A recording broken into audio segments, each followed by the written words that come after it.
А хотите страшную историю? Это история про красный автобус. А, это старая байка. Я уже слышал эту историю.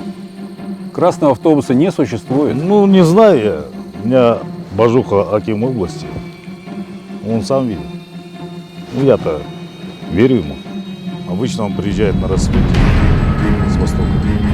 Приезжает, город какой, и начинает все проверять. Если находят проблему, то они кричат на всю страну. Приходится решать, чтобы там не услышали. Сонда жұмыс істейміз ба не?